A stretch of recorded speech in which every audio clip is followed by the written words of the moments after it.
Everyone's in on the Great Reset. Well, almost everyone. There's one guy who's got the power to do something to stop it, and you know exactly where I'm going. And they made a mistake. They tried to get Trump on their side, so they invited Donald Trump to Davos, I think a couple of times. But in January, when Donald Trump, I think, really began to see the beast that he was up against, he went to Davos, to the World Economic Forum, and he stuck a mega finger in their eye. We're committed to conserving the majesty of God's creation and the natural beauty of our world. But to embrace the possibilities of tomorrow, we must reject the perennial prophets of doom and their predictions of the apocalypse. These alarmists always demand the same thing: absolute power to dominate, transform, and control every aspect of our lives. We will never let radical socialists destroy our economy, wreck our country.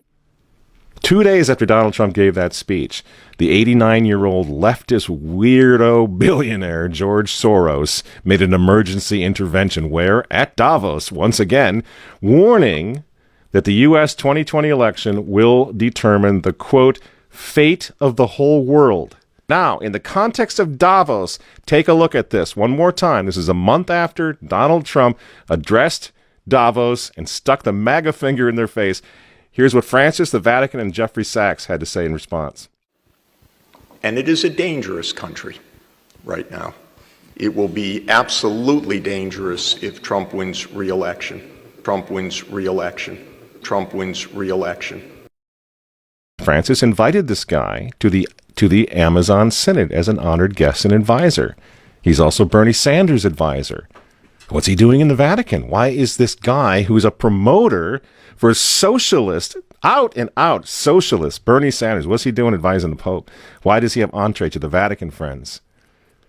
Sachs supports abortion and contraception, but that's not a problem for the Vatican.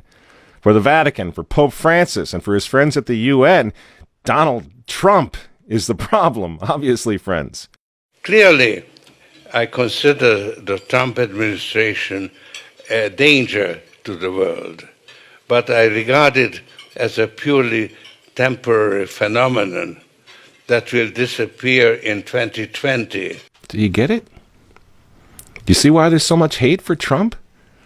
Because with all of his faults, again, he's the capitalist. He's not the globalist. He never will be one of them, which is why he pulled the United States out of the Paris Climate Agreement.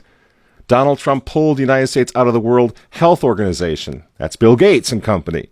And now he's threatening to pull the United States out of the World Trade Organization. People say, yeah, well, Donald Trump got married twice. He's a bad guy. Really?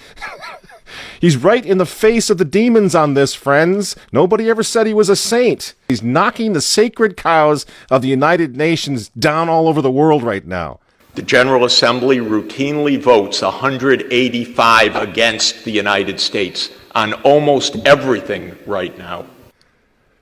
And you remember, speaking of the United Nations, in November of 2019, again, right before COVID landed, Trump went to the UN on the floor of the General Assembly, and he declared war on globalism. Wise leaders always put the good of their own people and their own country first. The future does not belong to globalists. The future belongs to patriots. And shortly after the speech at the UN, Donald Trump delivered, what do you think happened? The coronavirus was unleashed on the world, and Trump's booming U.S. economy went on life support. Do you think that was an accident?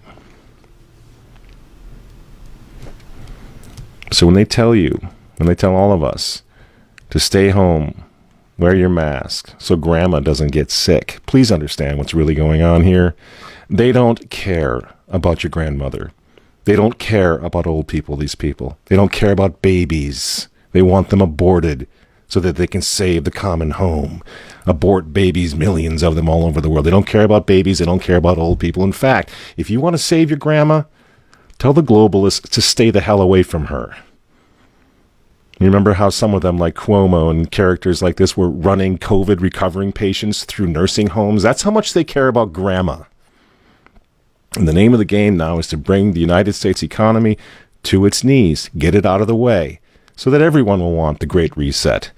make the new normal so intolerably abnormal that even you and I, maybe, at some point in the near future, will be begging for the vaccines because we'll be driven crazy by that point.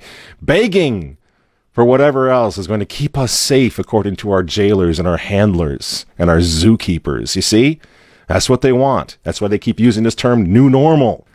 You know what we do to fight back? Go to work. Go back to school. If you're healthy, take off the mask. And for heaven's sake, go back to church and pray that Trump wins in November. That's what the reset was all. That's what the Russia hoax was all about. That's what the impeachment hoax was all about. Don't you see? For 4 years, they've been trying to stop this man because if he strengthens America, if he makes it great again, if he brings the economy back again, the reset won't happen.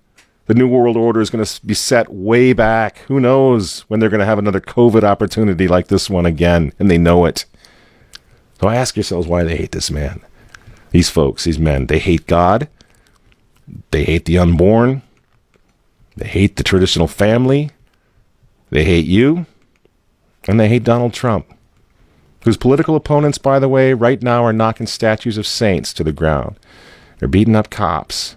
And they're burning flags. You say you don't like Trump. I'm sorry, friends, but who cares? That doesn't really matter anymore. What you think of Trump's personality or his tweets. Look at the big picture. The choice is simple, friends.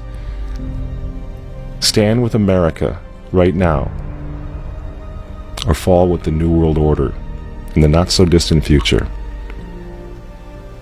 There's no other choice. I'm Michael Matt for Remnant TV, and we'll see you next week.